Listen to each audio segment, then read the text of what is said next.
All right, so across the table for us today, Zoran. Hopefully I got the name right. Yeah. Right on. I'm going to put you in the group that has been interesting for me over the last couple of years. I call it the Serbian Mafia because I worked with Borko at Microsoft, and I was always like, he introduced me to something, and I like, Serbian? Yeah, and I'm like, yeah, and your mafia is just all over. So I think it's... I wish that's true, though. Yeah, it's... Perception is reality. Yeah, for me, it's perception is reality. So you have... I think this will be interesting because you've been all over the world. You've been in tech. We're going to just name drop. You also started a basketball league in Singapore, which I think is something we have to talk a little bit about, where it is safe to talk about that. You've started your own companies. You've worked for some big ones. Now you're working for Xsolla, it's called, right? Xsolla. Xsolla. I always get that wrong. I know this one because I see it in my Roblox bill every month with my 3 kids. So we'll talk about that. We'll talk about how you've traveled around for all these things, which I think is interesting, and get into the kind of the founder things because I think that's interesting for people. So yeah, we'll be all over the map, but I think it's all going to come down to like entrepreneurship and the things you've been building and your experiences. Awesome. So some others that we've had on, I call it the Serbia to Singapore connection. Tell us more about how all that started, where you first got here and what it's meant to you even though now you've left Singapore, I think you're still connected to Asia. So let's start there. So first of all, thank you for having me, and really observed what you guys have been doing here, and I'm really humble now that I actually had a chance to sit across the table and be under the lights, talk to you guys. Yeah. So not shy of the lights, but first time here, and great job you guys are doing. So yeah, my story, it's very interesting. It's an underdog story that I like to talk about sometimes, and I like to emphasize things that irregardless where you come from, if you put yourself in the right place, take the right risks, and surround yourself with the right group of people and a positive mindset, you can make it. That's the bottom line. Originally, yes, from Belgrade, Serbia. I did my school I had a privilege to go to school in US on a basketball scholarship. Used some of that experience to get myself established in the internet economy in the early 2000s, and that kind of led me to try and explore Asia for the very first time. At that time, Serbia was under sanctions. We couldn't really travel to many places around the world, and let alone get a job. So regardless of the successes that we had in our home country, I knew there were limits there, and I wanted to explore where I can take my ambition and my talent outside. And to be honest, the only place where at that moment I could actually go was Southeast Asia. Few countries did not require visas, did not had too many restrictions on us, and I packed up my bags, and in 2000 I landed in Singapore without really a 2-year or 5-year plan. Ended up staying 20 years, and as I like to admit, Singapore made me. I built most of my career here, my network here. I did a lot of different interesting career moves and businesses, and I'm always going to be grateful to this place.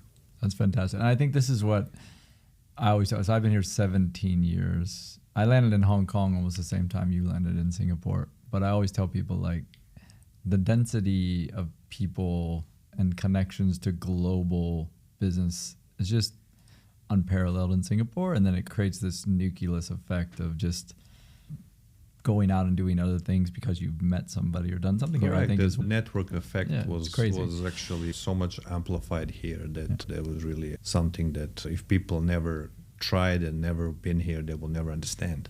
And that's why I think even these type of conversations are important, to bring it out and talk to wider audiences, and those that are thinking or not yet brave enough to make a move.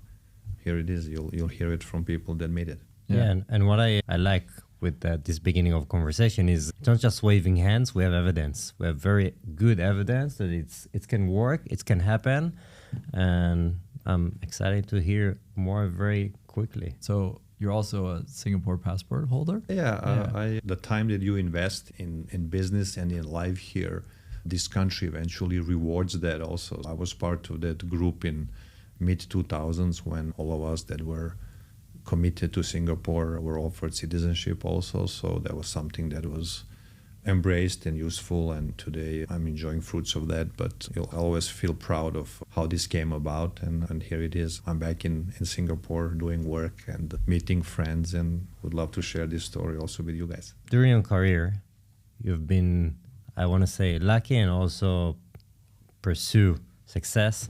You did few exits, you built companies. What's going to be your surprising, let's say, advice to co-founders that maybe they are during their journey, maybe they are just starting that, to get to this holy grail, which is the exit? Yeah, that's excellent question. And I think the first thing I will actually tell them is not to focus on exit.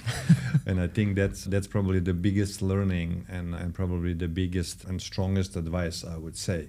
I think focus on the journey, focus on doing the right things, surround yourself with great advice, hire better than yourself, admit mistakes.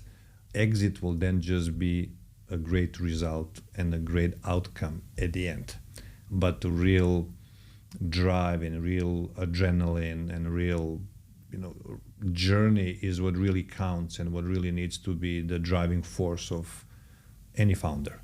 And I think, or any entrepreneur or any team that you build around to actually execute on the ideas that you have, or even have an ability to pivot if things didn't go right the first, second time.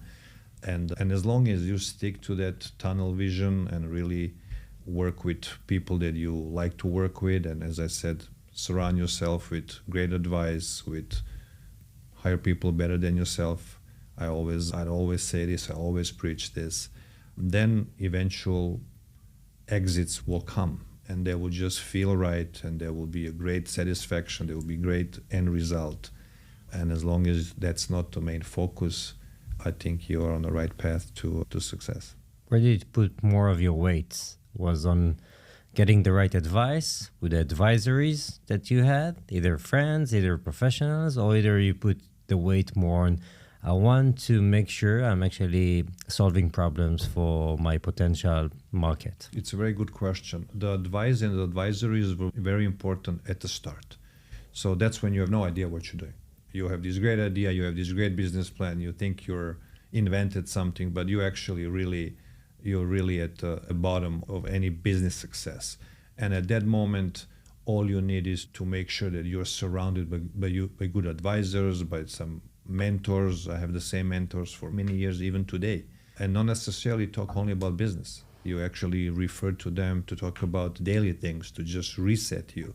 To all of us that have great ideas, that are good sales and marketeers, for us, everything is all the time blue ocean, correct? And you need to have advisors that say, okay, you fly every day, but reality looks a little bit different. And I think that's what's very important at the very beginning.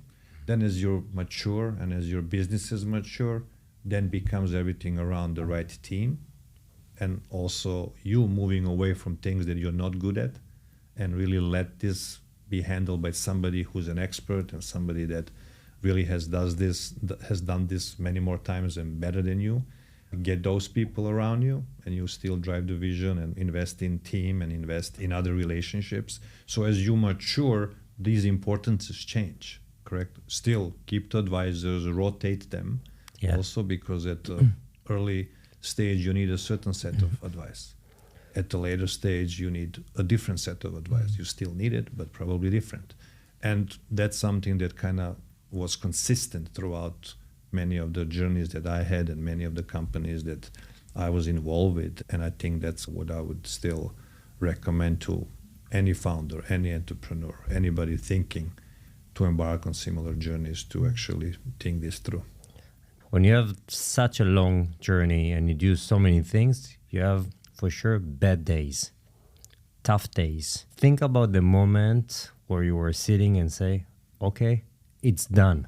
I don't know if you had this type of a moment, and what brought you back in the game? I often get asked, what are some of the advice you give people in this process? And I say, be very thankful for the bad cards that have been dealt to you sometimes. They make you a better player.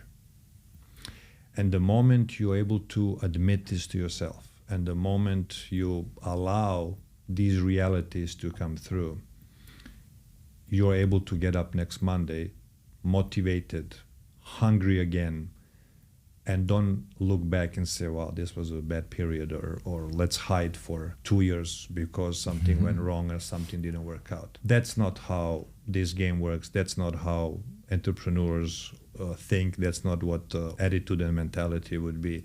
But yeah, I had situations where I thought, this is it. I need to give up my baby. I can't do this no longer. But next morning was a great feeling.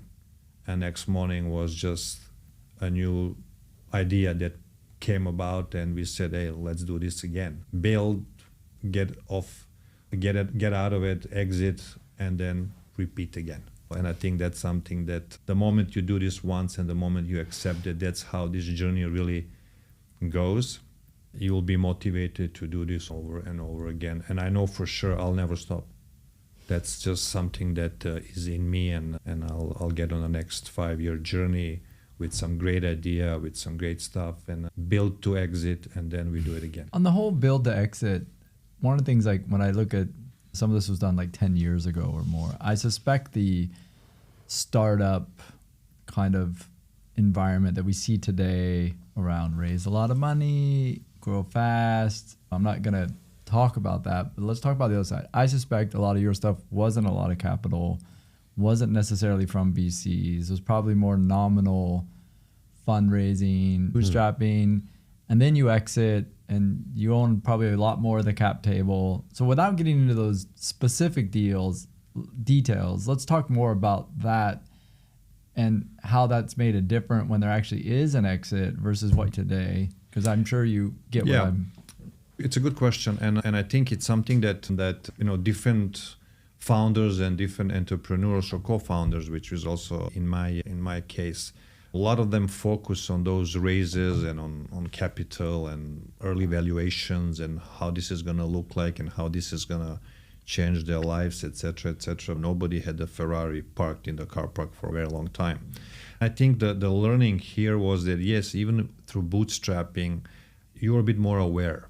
You're a bit more careful, but then at the same time, you're also, if you're a risk taker, you probably do more risk taking with the view that, yeah, this might not work out, but at least I gave it all, correct? For what could be then a good result if things do work out. I think for me, I was on this that you explained, very little fundraising in many of these ventures, although many of them eventually well-funded and sold, etc. But in an early stage, it was bootstrapped, it was idea-driven, it was vision-driven, early customers that kind of funded the business. Then you invest yourself and invest your team and get others to believe in the same mission and journey, which becomes your real capital and real investment. And until today, you're still friends with somebody who you hired in your first startup. And that's priceless. People don't understand how priceless that is, that these people remember the chance that you have given them, that today they want to follow you no matter what job you take and no matter who you work with.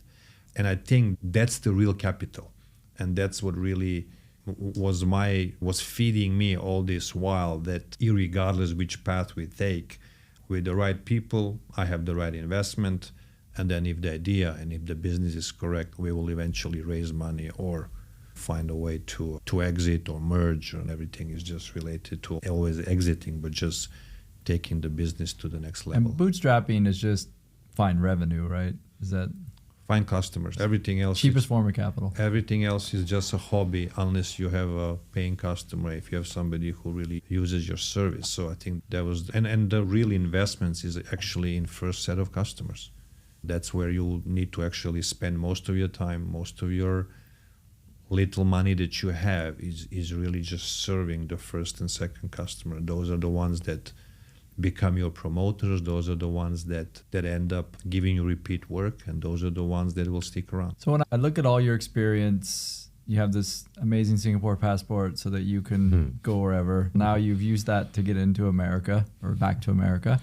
I see the name of your company monthly. I have 3 kids. One's on free Roblox because she's only 5. The other 2 are on subscriptions. So I get the Xsolla email monthly, and I even get the one that says it's gonna bill soon, and then it bills. Tell us about that, and then like how has all this experience enabled to be in that role, and kind of what you're doing in that role? Because I think it's interesting.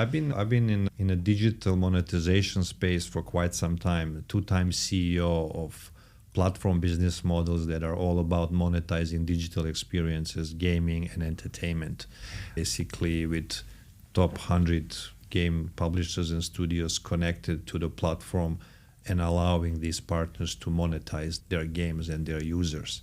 And for me, that was always fascinating because there's so much more that we can do in that ecosystem now, because the gaming industry itself, it's a $200+ billion industry per year. Mobile gaming by itself is 130, 140, especially in this part of the world where mobile screen for many generations will be the only screen they will ever have in their lives. So there's so much more that can be done in that ecosystem, in relationships with telecom operators, with digital banks, with super apps, with e-wallets, marketplaces, etc. In my role, where I built these relationships in my previous companies over years, now bringing this into Xsolla on a global level is something that's really exciting for me, because I can see that we could increase value to current Xsolla partners, all the gaming publishers, developers, studios, while at the same time help some of these new industry verticals that want to get into gaming or want to use gaming and content and entertainment as a way of staying relevant in the segments that you mentioned your kids are in, and ours also. It's something that's very exciting for me, and I look forward to build on this. So it's going to be a very interesting journey. And yes, Xsolla is a LA HQ'd company. And it's quite old, right? I was looking at the 19 years old. Yeah, and the same founder. Same the founder. CEO for this whole period. For the right? whole period, very driven, very focused on serving that the game developers and the gaming ecosystem, staying with a tunnel vision of what the value needs to be delivered. I admire this. I think that's remarkable. And at the same time, being open to bringing executives and bringing people that can add this additional value that Xsolla did not have before. And I think that just creates a great launching pad for many of us that recognize where we can do more and bring more. And this is something that I'm really thrilled about. Yeah, there is something I'm interested about your decision to go there, if you can go on that direction, if it's fine with you. I'm looking at your background. You did so many things. Choosing this type of company means something. What was your path of decision, or if you can share, how come from a founder, CEO, joining a company in this specific industry when there is another founder? Why did you choose going there? That's again back to what I said at the very beginning. Sometimes we just wanna and need to admit that sometimes you can be a founder and you can be a CEO and you can take your ideas and your companies to a certain level, but at some moment you need to find a bigger purpose. You need to find an additional area where you think now you are ready to add additional value. What was interesting about this journey, actually Xsolla wanted to buy one of my companies earlier, and that didn't work out in a short period that process was going on. But that by itself was a signal that there was something right that we were doing, that there was something interesting about what me and my team could bring to the table. And I always had this in back of my mind as I was continuing my career path. And when our paths crossed again, it was a quick 3-hour conversation with the founder again, and you shake hands and you say, listen, I'm in. I know what I can do. I know why we are meant to work together. And then again, join an organization that has a 19-year-old history, that has still a lot of things to bring into the market and value to create. And for me, the moment I recognize that there's somewhere where I can leave my mark and my signature, it's a no-brainer. And it doesn't have to be founded by me, and it doesn't have to be owned by me, as long as I can see that I will leave my signature somewhere that's already fulfilling. Do you find, because this is something I have struggled with, and I'm sure it's in what you just said, because we generally are taught or accustomed to, we keep rising. But when you think about, I go into companies, I found companies, it's not a perfect trajectory. And at the same time, it doesn't really mean something that you're a manager or a leader. So I myself have been both leader of leaders and then had big teams and then was a GM. And I'm in my current thing where I'm an IC. And I've had a few people who are like, what's happened to you? Yeah. Or what did you do wrong? How are you going to survive as an individual contributor? And I tell people like, I'm actually really enjoying it because I really get to focus on impact. But I'm also like, hey, I should tell you now because I'm 53 and I'm talking to you, like, you're not going to have a linear trajectory. It gets back to the whole focus of this logo, the Generalist. You end up having to it's linear as in you're going to go forward, but it's going to go like this. I tell this to everybody also, and especially to the mentees when I mentor in many of the programs and people that look up to what I've done is there's, if your career is not like this, you have stopped learning. You have gone out of your way to be challenged, correct? And yes, I do wake up in the morning and say, hold on, my last role was 200 plus 300 staff underneath me, secretaries, direct reports. And today I look around and I'm like alone until I set up my team. And I'm like, is that less worth it? No, this is super valuable. At this age, at this time, it's meant to be like this. There's something that is just meant to be like this, to challenge you again, to drive you again, to see what we are really made of, correct? And I think that is what, going back to the Generalist story, is unless that's happening, I will be bored. That will be that linear thing at one moment will be so predictable and for me boring.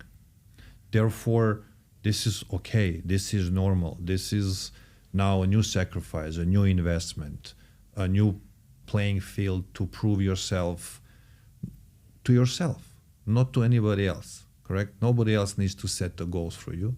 There's no highs that somebody else needs to set for you to reach. It's your own next goal, next height or next top that you want to reach. And I think that's what is part of the DNA that is of a generalist and somebody that you just described. And you're right, I fit exactly that.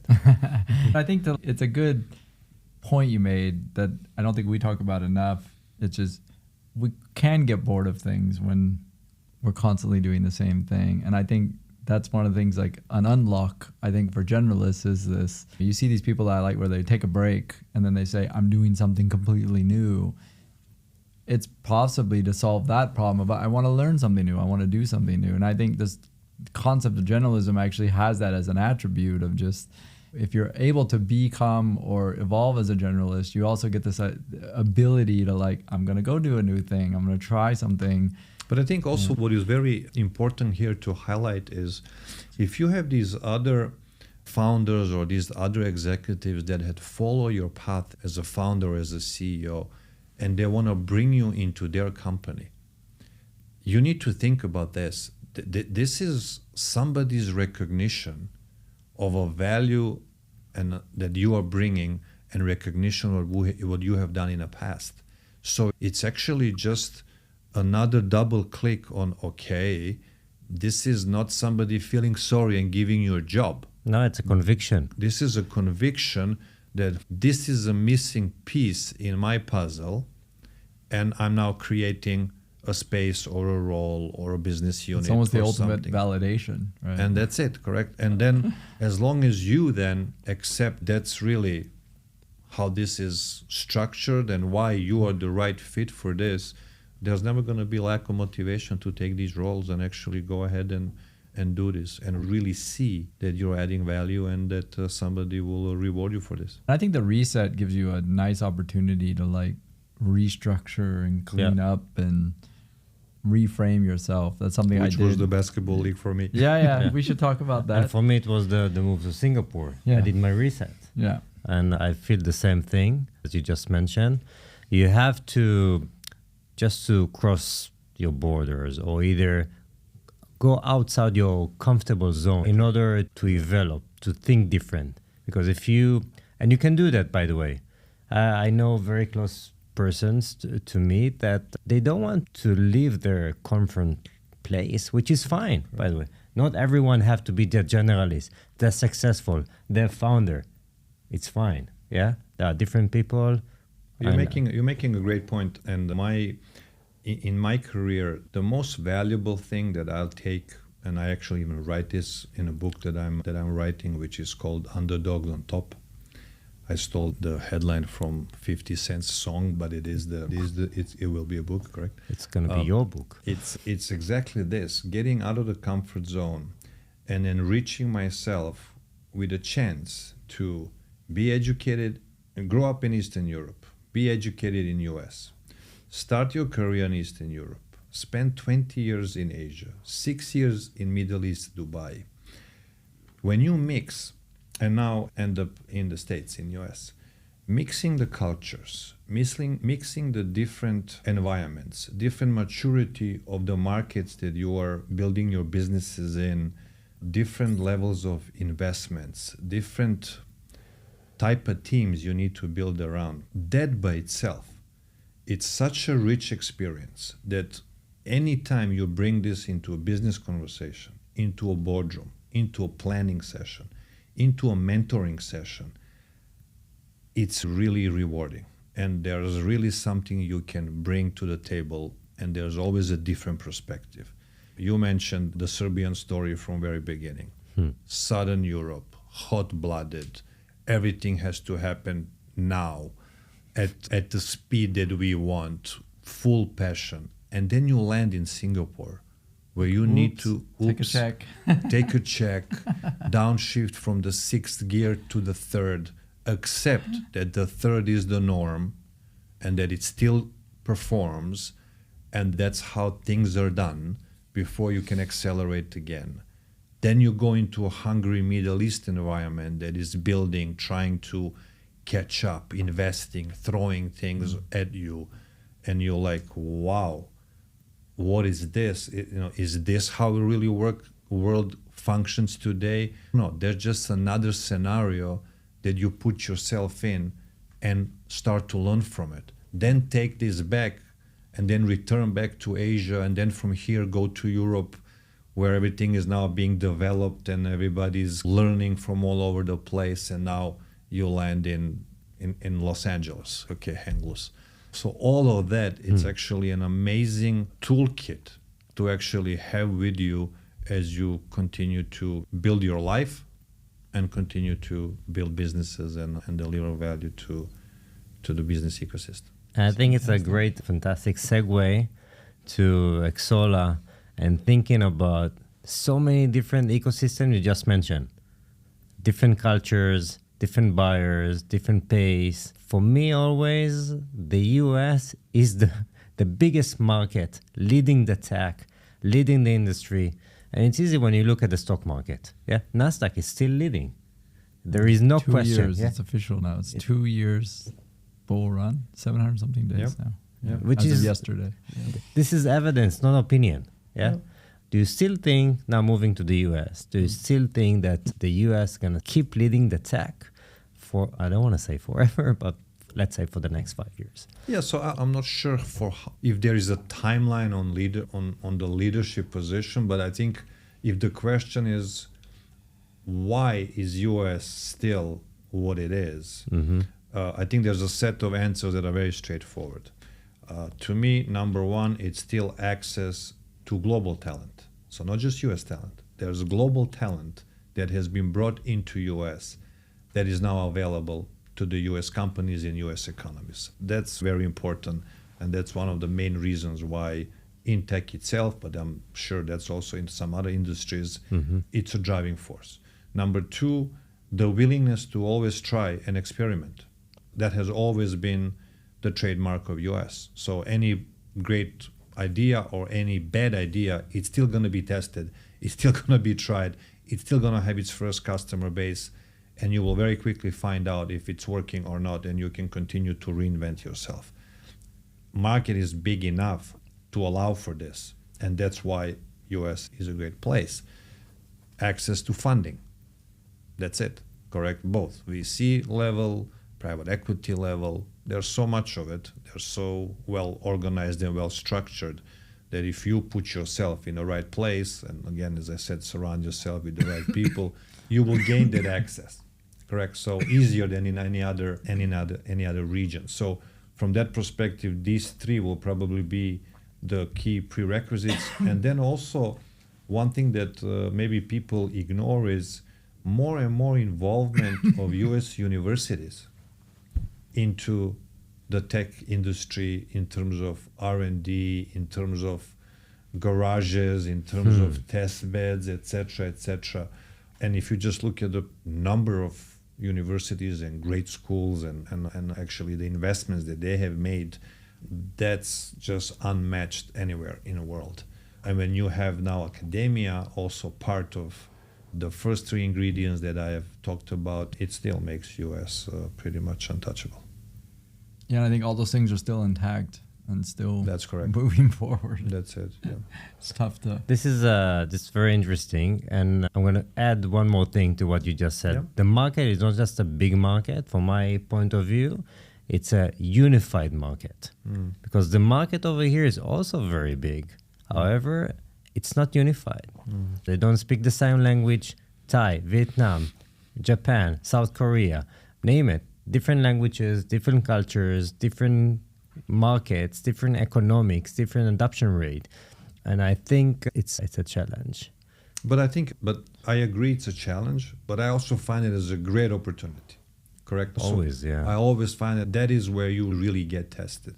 We are 2 hours away from a very advanced economy, and we are an hour and a half away from a very challenged economy and very challenged existence type of situation, but still young population, hungry for learning, etc. So everything that gets developed in advanced markets like we talked about now, I always said the proof point of all those ideas is for those starters, founders, and entrepreneurs that are now willing to take these ideas and test it in environments like this and really learn from that. Correct. There's no better learning than taking some of the success that you have had in a mature market like US and say, let me see how this is going to work out in Jakarta. Let me see how this will work out in Vietnam.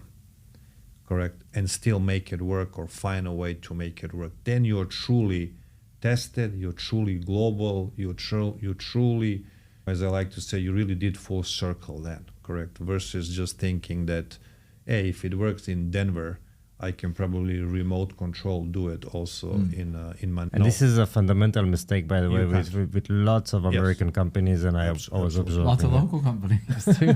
It's not just America. Look on the other side of that. I have many anecdotes, but we'll put in a book, not in a podcast. So let's switch gears, because I found this interesting. Do you have anything to do with the wiki page that's devoted to the Singapore Basketball League? So how does that happen? No, and I'm actually, when you mentioned, I was reminded of it, and it's glad that somebody recognized the work I did then. So how did Basketball League in Singapore happen? We just back up a little bit, because Yep. I don't think a lot of people know, especially in our part of the world, the connection to Serbia and NBA. Okay. Right? Because I think, I think that's only, but I think a lot of people don't realize there's a lot of Serbians in. Yeah, I think the ex-Yugoslavia was a hotbed of great basketball talent for many years, and then even later when ex-Yugoslavia broken up, many of the countries that remained, they are still very active and still talented, both from coaching perspective and also from player perspective in basketball, not just in Europe and in EuroLeague, in NBA for many years, and now we have a 3-time MVP in Jokic and everybody else that has done great work over years there. I was privileged to be part of that ecosystem also growing up and on a basketball scholarship in US. That passion for that sport always was in my stomach. And when I was living here in Singapore, there was a moment in my career that I felt a bit burned out. I needed a break and actually found passion in going back into sports. And at that time, there was no sense of me playing anymore, but I said, let me use some of the business learnings that I developed in my career and use that in the biggest passion that I have, which was basketball. And that resulted in actually building a semi-professional league here in Singapore, owning a club here in Singapore, running it for 3-4 years, investing my own funds into that without any idea or actually any desire to have any of that return. It was really just me giving back and really being dedicated for a couple of years just to see happy faces, community engagement. How many teams? 12 teams. That's were about 12 local the wiki's teams. pretty accurate. It's 12. Yeah, 12 teams. I brought in import players from US, coaches from Serbia, from other places to come and teach some of these boys here. This was an amateur league also, so people work during days, play on the weekends. Some were more dedicated. It's adults, teenagers? Less adults, teenagers. First couple of years, adults. After that, we even had a youth league, etc. So it was part of that passion channeled into setting the league, running the league, working with sponsors, just hustling in that area. And I found it refreshing. It allowed me to go a little bit back and see a little bit of on-the-ground reality in some other aspects of life, etc. And then, that kind of expired, and I said, okay, let's go back and do some additional real work. But that was a great experience, and wiki page appeared as a testimonial to what was probably done right, correct? And I'm glad that somebody have done it, and it's there. And I get reminded, I walk down the shopping malls here, or I go to a food court, and random people recognize me and they still say, hey, you ran the league and how is it going? And I saw some people that really felt that was worth it. And to me, you need to hear this only twice. You were the commissioner, and basically. I was the and you only needed to hear this once or twice and to feel really good about it. This was something that was at that time probably a right thing Where did you to guys do. play at? Like at the community centers? We rented all these different arenas around Singapore and brought the league and the game into different neighborhoods every weekend to join up, to populate and Still exist? No longer. But it was a good story. I'm glad I've done it.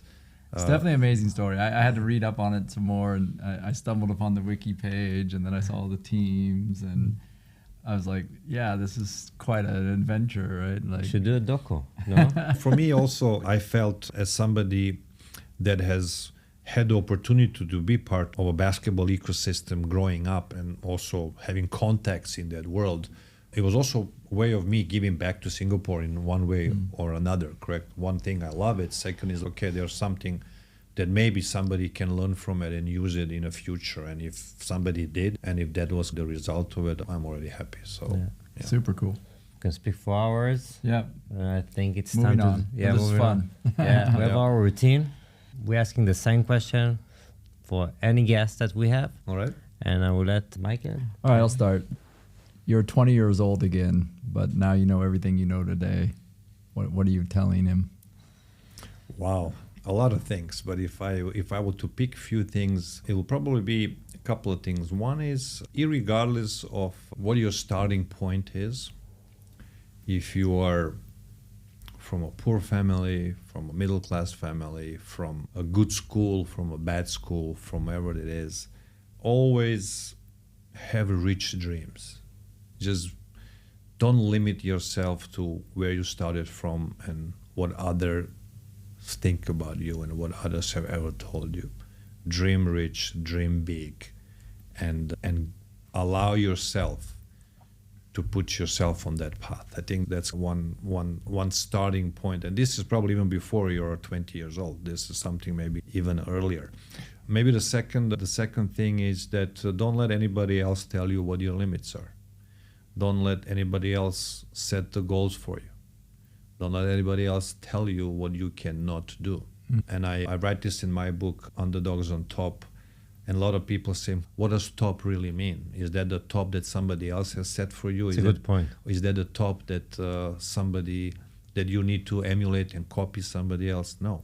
Top is what you set up for yourself, and you move the top every day and every week throughout your journey. And I think understanding that is that you're doing everything and giving your maximum to reach your top in everything you do, that's setting yourself up on the right path.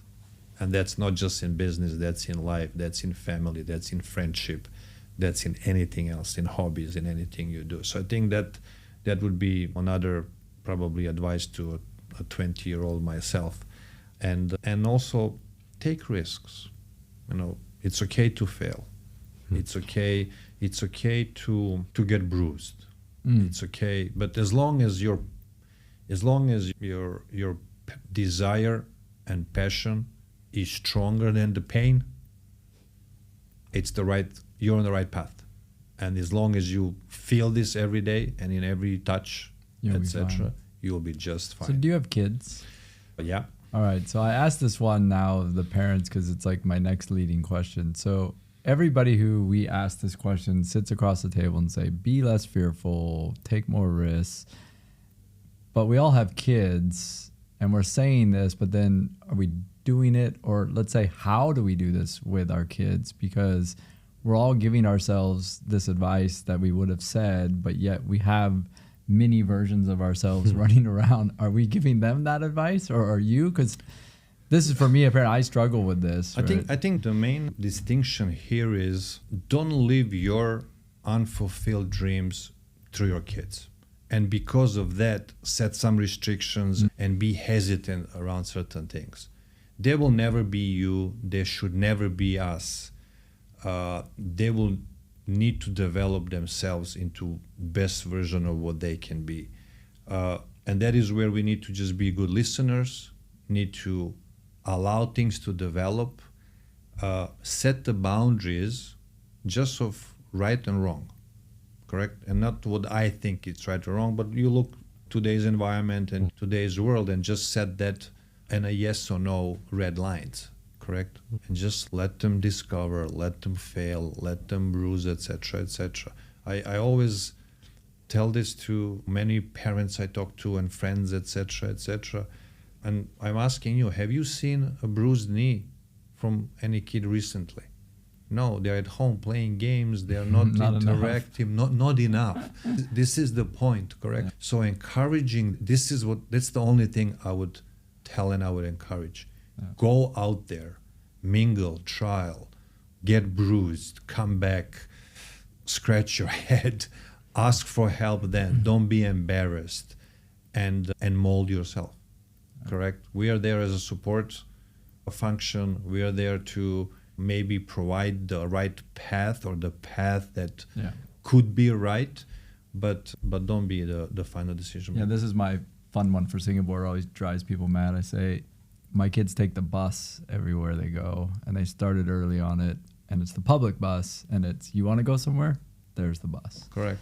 They're not born in a car. No. And that's also some but they have to figure it out, right? And it also gives them independence. They will say thank you one day. Yeah. Today maybe they don't understand it. Yeah. Today, why are you sending me to the bus when everybody else is driven? And why are you switching off aircon when everybody else is beautifully? Listen, just go through it, because they will say thank you one day. That happens in my house too. Yeah.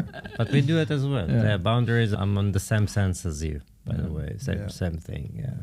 It's good advice. Yeah, thank you. We spoke about the basketball league, but let's take it like these days. What do you do for your mental health, physical? What do you do for that? Yeah, so I'm the 5 a.m. guy. So I wake up very early, use that time to reconnect, read. I like to drive, so I use driving for thinking. So that's why when people say, wow, traffic, you're stuck in, no, I love it. That's the time when I actually can. That's actually when I can think. You live in LA, you have to. It's good that you moved to LA. I'm alone. That's when I'm alone. That's when I can think. I swim. I'm still active with sports. I like to shoot hoops from time to time. Gives you an extra oxygen, etc. To just release some of the extra steam, etc. And I like to read. So that's something that I'm very passionate about. At any given time, I read 2-3 books at the same time. I pick up different things every day from other topics. I'm never a one book type of guy. I have 4 or 5 open all the time, and that's how I go through it. not sure why this happened to me, but it's not like a fear of missing that I'm not going to finish it. It's just that there are certain things that are of interest at certain moments, and I'm just going through this. And yeah, I like music, I like movies. So speaking of that, give us a couple recommendations. You're My writing. my wife found an interesting singer recently, and now we all hooked up on Teddy Swims. So if you guys haven't listened to his music, it's R&B, soul, blues, very interesting voice. So now we're Swims. Yeah, Teddy Swims. So very interesting character. We're hooked on this music right now. We're listening to this every day. Yeah, I'm reading an interesting book right now, which is Buy versus Build. Buy versus Build. Which is the opposite of our entire startup story here. Yeah. Correct? Which is basically about entrepreneurship, but acquisition entrepreneurs that are making those decisions versus the startup game. Interesting. So why do acquisition entrepreneurs outsmart the startup game? I gotta read this. So it's something that I wanted to challenge myself, because it challenges everything that I've done so far, that says, hold on, there is another story to business and to building success, which is buy something first and then build on top. Similar to what Cody Sanchez is actually doing. Yes. Yeah, so something along those lines. So it's a very interesting read, and I'm into it right now to see if I'm going to have another reset. Yeah, and maybe you're on the buy mode. So We should do lots of resets until we're going to die. Never end. So these are things that are into me right now. Awesome. This has been great. We'd like to encourage you to get the book written, and then you come back on and It's the last chapter. We'll be on your podcast book tour. Yeah, so. It's the last chapter. Okay. I called it My Turn. The beginning was all the time everything that I've done for others, and the kind of encouragements and the storytelling throughout the life and business. It was very little really about me, but about the journey. But I think it's a great way to finish with. Yeah, it's a good bookend. With something to Underdog on the top. Underdog on top. I like it. See, it's catchy. It's good. That's good. I like it. I really look forward to sending you a few copies. Sounds fantastic. Thank you so much. It's great. Thank you for having me, and I look forward to talk to you again, guys. Yeah.